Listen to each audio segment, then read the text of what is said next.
Në përgjithësi, çështja e orientimit tek psikologu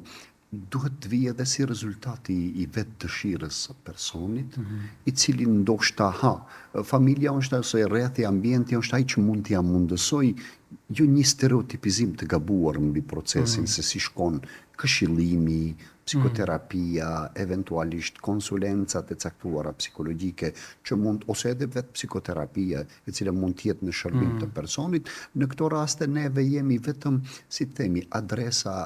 njohuridhënëse ose informata të cilat njeriut i thuhet, por ajo që kërkohet është vullneti i njeriut do t'jetë vetë i prirur drejt saj. Po mirë, ne shohmi disa simptomat dukshme të prekshme të ky person se ja vlen t'i themi shko. Në ato raste mendoj se është shumë e rëndësishme personi referent.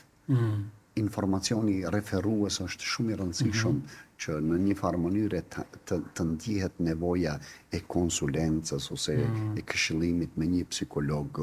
edhe të sqarohet se ajo është një lloj bashkëpunimi, se psikologu nuk është vetëm ai që merret me zgjidhjen e problemeve, po e them të neurozave, të ankthyeve, të gjërave, po ndonjëherë psikologu është aty edhe për t'i shtuar vlerën jetës, edhe për ta bërë më me kuptim sipas asaj që themi bashkëpunimi nëse është i realt, është i sinqert dhe ky relacion ndërtohet edhe mbi bazën e besimit të ndërsjellë, qoftë klientit edhe të vetë psikologut, në këto raste është shumë e rëndësishme.